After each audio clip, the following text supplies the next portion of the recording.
तो अभी हम चैप्टर शुरू करने वाले हैं parties and the party system in India. ठीक है, तो हमारा पहला टॉपिक जो है वो है era of one party dominance. तो challenges of building democracy, difficult circumstances in which independent India was born. जो इंडिया है वो डिफ़िकल्ट सर्कमस्टांसेस में उसने आज़ादी ली थी। और leader were deeply committed to democracy. जो हमारे लीडर्स थे वो डीपली कमिटेड थे, मतलब उन्हें डेमोक्रेसी ही लानी थी अपनी कंट्री में। हमें saw politics not as a problem but as a solution. जो लीडर्स थे उन्होंने पॉलिटिक्स को एज अ प्रॉब्लम नहीं देखा, उन्होंने उसको एज अ सोल्यूशन देखा। ठीक है, different policy alternatives to decide how to govern society and how to regulate itself. Different groups were with different and conflicting aspirations. जो पार्लियामेंट में डिफरेंट ग्रुप्स बैठे थे डिफरेंट एस्पिरेशंस के साथ, उनकी अलग अलग सोच थी, वो अलग अलग चीज़ें चाहते थे डेमोक्रेसी में। तो वो पार्लियामेंट में बैठे थे और वहाँ पे उन्होंने डेमोक्रेसी डिसाइड करी थी कि किस तरह से हमें अपनी डेमोक्रेसी को, हमें गवर्नमेंट को चलाना है आगे जाके, और ये जो पार्टीज़ हैं पॉलिटिकल पार्टीज़ आगे जाके कॉन्फ्लिक्टिंग ना बने। ठीक है, तो फिर है हमारा democratic politics. Most visible thing competition and power. जो डेमोक्रेटिक पॉलिटिक्स है उसमें हमारी जो मोस्ट इम्पोर्टेंट थिंग थी, ठीक है, उसमें मोस्ट इम्पोर्टेंट थिंग थी वो थी कंपटीशन एंड पावर। ठीक है, पर्पस ऑफ पॉलिटिकल एक्टिविटी। क्या पर्पस था पॉलिटिकल एक्टिविटी का, पॉलिटिक्स चलाने का क्या पर्पस था? तो उसका पर्पस था डिसाइडिंग एंड मतलब लोगों को डिसाइड करना और लोगों के पब्लिक इंटरेस्ट में काम करना। एक वो था उस टाइम पे, जो लीडर्स थे उस टाइम पे उनका ये पर्पस था पॉलिटिकल एक्टिविटी को लेके। ठीक है, इसमें लिखिए रखा है route taken by our leaders. ठीक है, कॉन्स्टिट्यूशन अडॉप्टेड ऑन 26। हमारा जो कॉन्स्टिट्यूशन था वो अडॉप्ट हुआ था, हमारा जो कॉन्स्टिट्यूशन था वो हमारा कॉन्स्टिट्यूशन अडॉप्ट हुआ था, अडॉप्टेड ऑन 26 नवंबर 1949। मतलब 26 नवंबर 1949 को अडॉप्ट किया था हमारी गवर्नमेंट ने, जो वहाँ पे उस टाइम इंटरिम गवर्नमेंट थी। ठीक है, जब कॉन्स्टिट्यूशन बन रहा था उस टाइम पे। ठीक है, और केम इनटू इफेक्ट, ये इफेक्ट में कब आया, ये इसका मतलब चलन कब हुआ? ये हुआ था 24 जन 1950। तो ये दो इम्पोर्टेंट डेट्स हैं, इन्हें याद करना बहुत ज़्यादा इम्पोर्टेंट है। ठीक है, meanwhile our country was ruled by. तो ये मैंने आपको बताया कि जो उस टाइम पे जो हमारी कंट्री थी उस पर रूल कौन कर रहा था? इंटरिम गवर्नमेंट उस पर रूल कर रही थी। ठीक है, इंटरिम गवर्नमेंट आप गूगल पे सर्च मार लेना, आपको मिल जाएगा। ठीक है, जनवरी 1950 setup of election commission in India. तो जनवरी 1950 में इलेक्शन कमीशन इंडिया को सेटअप किया गया। इंडियन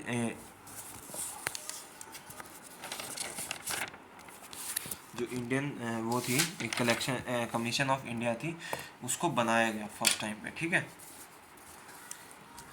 तो फिर फॉर्मेशन ऑफ इलेक्शन कमीशन, तो इसका जो फर्स्ट चीफ इलेक्शन कमिश्नर, जो इलेक्शन कमिश्नर था जिनको इलेक्ट किया था उनका नाम था सुकुमार सेन।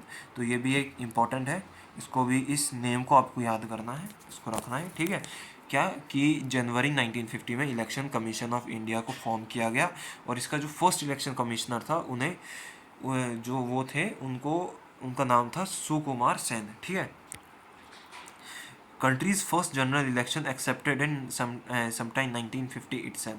जो इनके फर्स्ट जनरल इलेक्शंस हुए थे वो हुए थे फर्स्ट जनरल इलेक्शन जो था अक्टूबर 1951 टू फरवरी तक हुए थे, 1952 तक। ठीक है, 1952। ओके,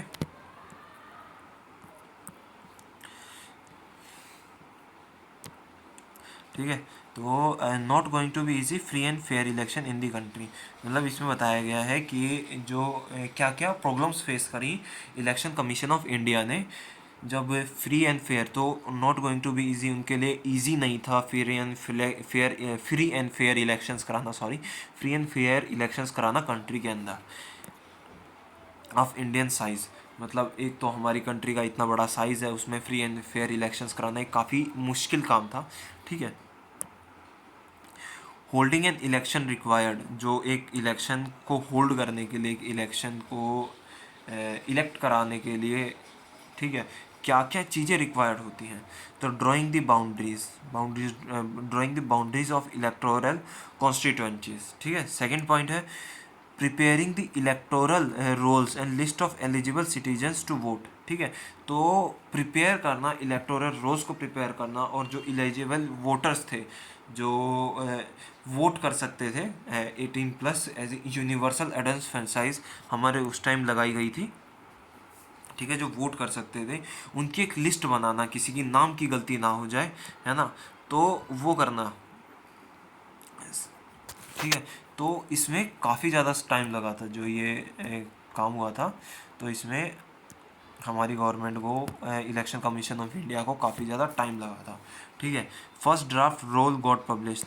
तो जो फर्स्ट ड्राफ्ट था, जो फर्स्ट रोल निकला था, उसमें 40 lakh of women were not recorded, मतलब 40 लाख वुमेन्स को उसमें लिस्ट नहीं किया गया था।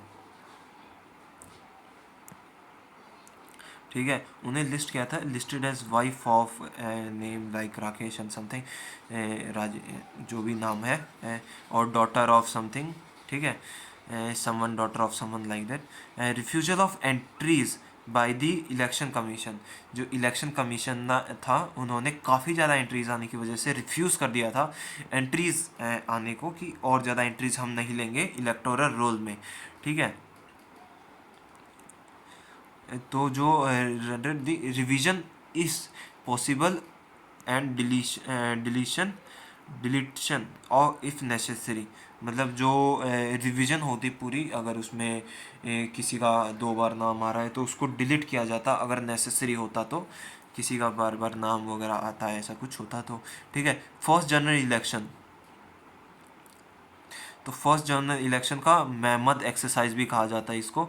ये एक इम्पॉर्टेंट नेम है, इसको याद करके रखना है आपको। ठीक है। अगला है, तो जो फर्स्ट जनरल इलेक्शंस हुए थे, जो कि अक्टूबर 1951 से फरवरी 1952 के बीच में हुए थे, उसमें 17 करोड़ वोटर्स ने वोट किया था टू इलेक्ट 3200 एमएलएज और 489 मेंबर्स ऑफ लोकसभा सभा में मेंबर्स चुनने के लिए, 3200 एमएलएज चुनने के लिए 17 करोड़, मतलब 170 मिलियन। ठीक है। उन्होंने वोट किया था। जो 15% थे, ओनली 15% ऑफ द वोटर्स जो लिटरेट थे, एलिजिबल वोटर्स थे, वो लिटरेट थे, मतलब वो पढ़े लिखे थे। ठीक है। उन्होंने थोड़ा बहुत पढ़ाई कर रखी थी, उन्होंने, वो जानते थे कि इलेक्शन क्या होता है।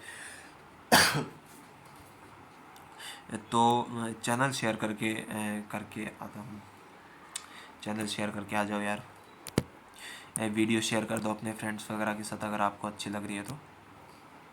अगले टॉपिक पे चलते हैं जल्दी से, टाइम नहीं वेस्ट करना।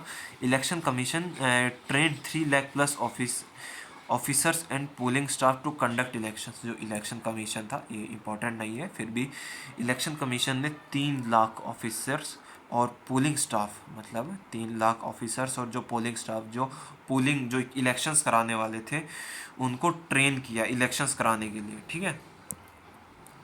Big test of democracy in poor illiterate country. तो बिग टेस्ट, एक ये काफ़ी बड़ा टेस्ट था कि काफ़ी बड़े एक दर पे इलेक्शंस कराने। ठीक है। Till then democracy existed only in prosperous countries where nearly everyone was literate। जब हमने पहली बार यहाँ इलेक्शंस कराए, तब तक सिर्फ जो लिटरेट कंट्रीज़ थी, जो एक डेवलपिंग कंट्रीज़ थी, है ना, सिर्फ उन्हीं में जो लिटरेट पीपल थे। ठीक है। जो लिटरल पीपल थे, एवरीवन नियरली लिटरेट, मतलब उसमें जैसे यूएस हो गया, फ्रांस हो गया, या आप हम ले सकते हैं जैसे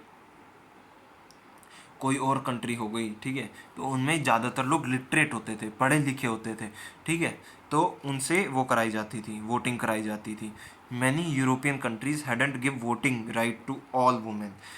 तो कई सारी यूरोपियन कंट्रीज जो थी, काफ़ी सारी यूरोपियन कंट्रीज जो थी, उन्होंने वोटिंग राइट्स थे वो सभी वुमेन को नहीं दिए थे, ऑल वुमेन्स को नहीं दिए गए थे, ठीक है। इंडिया ने, जो मैंने आपको पहले बताया कि इंडिया ने एक्सपेरिमेंट किया था यूनिवर्सल अडल्ट फ्रेंचाइज विद एक काफ़ी बड़ा बोल्ड और रिस्क लेके एक यूनिवर्सल अडल्ट फ्रेंचाइज को उन्होंने एक्सपेरिमेंट किया था Indian election commission of India ने, ठीक है। An Indian editor called its the biggest Gamble in history. तो जो एक इंडियन एडिटर थे, ठीक है, उन्होंने कहा कि इस दुनिया का सबसे बड़ा मतलब गैम्बल है इन हिस्ट्री, पूरी हिस्ट्री में सबसे बड़ा गैम्बल है कि हम यूनिवर्सल एडल्ट फ्रेंचाइज यूज़ कर रहे हैं एकदम से। ऑर्गेनाइज़र, ठीक है, तो ये कौन था, Indian editor, organiser of a magazine wrote, उसने लिखा जवाहरलाल नेहरू को, would live to confess the failure of universal adult franchise. क्या आप जिंदा रहेंगे failure of universal adult franchise को कॉन्फेस करने के लिए, कि अगर वो फेल हो गया तो क्या होगा आगे जाके, उसको कॉन्फेस करने के लिए क्या आप लाइव रहेंगे, आप कॉन्फेस करेंगे उसके बाद, ठीक है, जिंदा तो नहीं था पर कॉन्फेस करने के लिए कहा गया था कि आप आगे जाके उसको कॉन्फेस करेंगे या नहीं करेंगे। British members of the Indian civil services, a future and more enlightened age will view with astonishment the absurd face of recording the votes of millions illiterate people। जो British members of Indian civil service उन्होंने enlighten कर दिया age of view.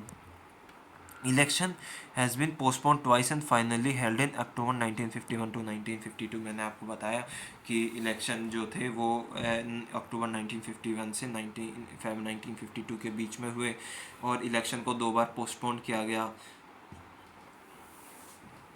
जो elections थे उन्होंने 6 महीने completely campaigning, polling और counting कराने के लिए, ठीक है। इसमें जो ये थे इलेक्शंस काफ़ी ज़्यादा कॉम्पिटिटिव थे। एक सीट के लिए 4 कैंडिडेट्स कम्पीट कर रहे थे एक दूसरे के साथ, ठीक है।